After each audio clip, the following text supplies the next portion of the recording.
Writer Vakkantham వంశీకి మనసు బాధ పెట్టే క్షణాలు. మొదటి నుంచి సినిమాలంటే చాలా ఇష్టం వంశీకి. నేను ఈదాల్సిన సముద్రం ఇదే అని నాకు తెలుసు.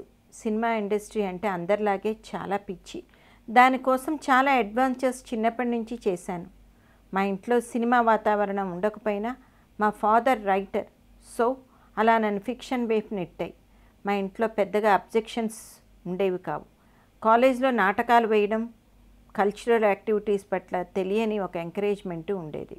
అమ్మ నాన్న నా గురించి, నాకున్న సినిమా పిచ్చికి నా వెనక భయపడేవారు. ఆ పిచ్చితో నేను చేసిన అడ్వెంచర్స్ అలాంటివి. కొండవీటి రాజా సినిమా రిలీజ్ అయింది. దాన్ని ఫస్ట్ డే ఫస్ట్ షో చూడాలి. డబ్బులు అడిగితే ఇవ్వరు. అమ్మ పోపుల డబ్బాలోంచి డబ్బులు కొట్టేసి వెళ్ళిపోయాను. సినిమా చూసి వచ్చేసరికి పెద్ద సీన్. అమ్మ నాన్న గొడవ చేస్తోంది పోపుల డబ్బాలో డబ్బులు పోవడం గురించి.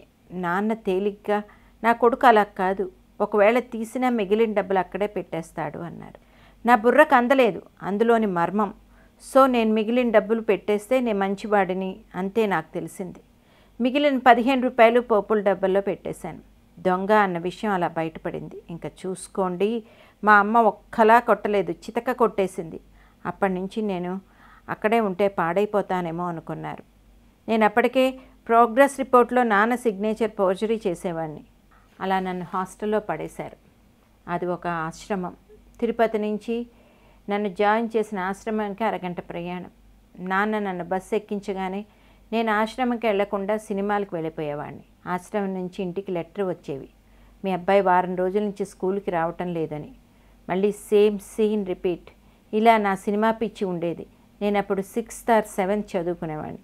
చూసిన సినిమానే 10 సార్లు చూసేవాడిని. పెద్దగా అర్థమయ్యేది కాదు ఆ వయసులో. ఎందుకంటే హిట్ ఎందుకు అవుతుందో ఫ్లాప్ ఎందుకు అవుతుందో తెలీదు. కానీ నాకు సినిమా పట్ల ఇంట్రెస్ట్ చూసి అప్పటికి నేను ఇంటర్మీడియట్ కంప్లీట్ చేశాను. పేపర్లో ఈనాడు న్యూస్ రీడర్ కావాలనే అడ్వర్టైజ్మెంట్ చూసి అప్లై చేయమన్నారు. అలా నేను ఇండస్ట్రీకి వచ్చాను. నాకు ఎలాగైనా ఇండస్ట్రీకి రావాలి అంతే. కళ్యాణ ప్రాప్తిరస్తు సినిమా సుమతో కలిసి చేశాను. ఆ సినిమా ఫ్లాప్. తర్వాత అన్ని దారులు మూసుకుపోయాయి. ఇప్పటికీ అవి తలుచుకుంటే ఒళ్ళు గగురుపొచ్చే విషయం. తిరుపతిలో ఉండే అట్మాస్ఫియర్లో కుటుంబం, ఫ్రెండ్స్, కాలేజ్ ఈ పరిసరాల్లోనే పెరిగాను. ప్రపంచం తెలిసే లోపల చాలా డ్రీమ్స్తో ఏదో అయిపోవాలి అనుకునే నాకు సంబంధం లేకుండా ఈటీవీలో అవకాశం బ్రహ్మాండంగా ఎంకరేజ్ చేశారు అందరూ. 1995 జూలై 13న జాయిన్ అయ్యాను. 1996 డిసెంబర్ నా సినిమా రిలీజ్, ఫ్లాప్ అయిపోవడం కూడా జరిగిపోయింది. చాలా తొందరగా సక్సెస్ అయిపోయాను. 2000 రూపాయల జీతానికి స్టార్ట్ అయ్యి 6 నెలల్లోపే 25,000 జీతగాడిని అయిపోయాను. అంత పెద్ద సక్సెస్ చూశాను. పీక్ స్టేజ్కి వెళ్ళిపోయాను. సినిమా ఫ్లాప్ అవ్వడం, అవకాశాలు నా దగ్గరికి అప్పటిదాకా వెతుక్కుంటూ వచ్చేవి, ఆగిపోయాయి. Mind blank. చాలా కృంగిపోయాను. బతకాలి కనుక సీరియల్స్ ఒప్పుకున్నాను. చాలా స్ట్రగ్లింగ్ పీరియడ్, మర్చిపోలేని రోజులు. ఎంత ఫాస్ట్గా కెరియర్ వచ్చిందో అంత తొందరగా జీరో అయిపోయాను. బండి అమ్మేశాను.